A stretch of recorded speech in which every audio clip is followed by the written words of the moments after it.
धाराशिवच्या लोहारा तालुक्यात काल गारपीट आणि अवकाळी पाऊस झाला, यामुळे शेतीला प्रचंड मोठं नुकसान झालंय। आपण आता आहोत कलिंगडाच्या शेतात।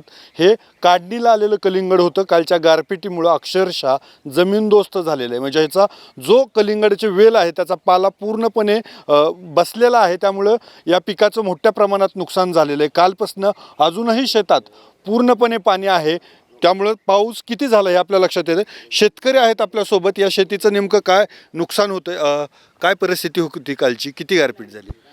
काल 5:30 ते 5:45च्या दरम्यान सुरुवातीला थंड वारा आला, नंतर पाऊस चालू झाला आणि पाऊस चालू झाल्याच्या नंतर 5 ते 10 मिनिटात मोठ्या प्रमाणात गारपीट चालू झाली आणि गारांची साईज जवळपास लिंबापेक्षा मोठी होती। त्याच्यामुळे आमच्या शेतातील द्राक्षबाग, नवीन द्राक्षबाग केलेली आहे, त्या द्राक्षबागेत आंतरपीक म्हणून कलिंगड केलेलं आहे।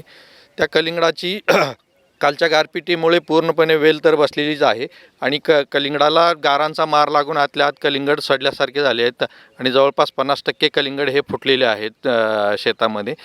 आणि हे कलिंगड आता कुठल्याही म्हणजे मार्केटला किंवा घेऊन जाण्याच्या लायकीचे राहिलेले नाहीत। या प्लॉटसाठी आपण जवळपास 3.5 लाख रुपये खर्च केलेला होता आणि अपेक्षित उत्पन्न आपल्याला 6.5 लाखापर्यंत होतं, पण हे आज कुठल्याही प्रकारचं उत्पन्न या कलिंगडाच्या प्लॉटमधून आपल्याला आज किती नुकसान झालं सगळ्या याच्यामध्ये? जवळपास आपलं खर्चासहित आपलं जवळपास 6 ते 7 लाख रुपयाचं नुकसान झालेलं आहे आणि याच्यामधून कुठलंही आपल्याला आर्थिक उत्पन्न आता मिळणार नाही, कारण हे पूर्णपणे काढता येणार नाही आहेत। हे कलिंगड आता पूर्णपणे काढता येणार नाहीत, कारण काय पिकलेले कलिंगड आहेत ते फुटून गेलेले आहेत आणि पिकणाऱ्या कलिंगडासाठी त्याला अन्न पुरवठा करण्यासाठी वेल कुठल्याही प्रकारची वेल इथं म्हणजे सध्या आता नाही आहे। वेल पूर्णपणे पावसामुळे गारपिटीच्या मारामुळे पूर्णपणे बसलेली आहे। अशी गारपीट झाली का या अगोदर कधीच नाही अशी गारपीट माझ्या 62 वर्षाच्या वयात एकदाही झालेली नाही आणि अक्षरशः अशी गारपीट झाली की 4 ते 5 इंचाचा थर रानावर होता, पूर्ण शेतावर।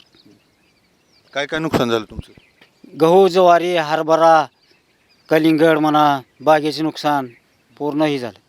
द्राक्षबाग, हरभरा, जांबाच्या केळीच्या बागा, पेरूच्या बागा, डाळिंबाग, मोठं नुकसान झालं, लय मोठं नुकसान। काय सरकारकडे मागणी? सरकार नुकसान भरपाई द्यावं, पंचनामे करून, एवढीच अपेक्षा। एकंदरीत कालच्या गारपिटीमुळं हे कलिंगड पूर्णपणे जमीनदोस्त झालंय। काही ठिकाणी तडे गेलेले आहेत, जे शिल्लक आहे ते सुद्धा काढता येणार नाही असं शेतकरी सांगतायत। सरकारनं तात्काळ पंचनामे करून याची मदत द्यावी अशी मागणी आता शेतकरी करतात। अप्पासाहेब शेळके, एबीपी माझा, धाराशिव, लोहारा। एबीपी माझा, उघडा डोळे बघा नीट।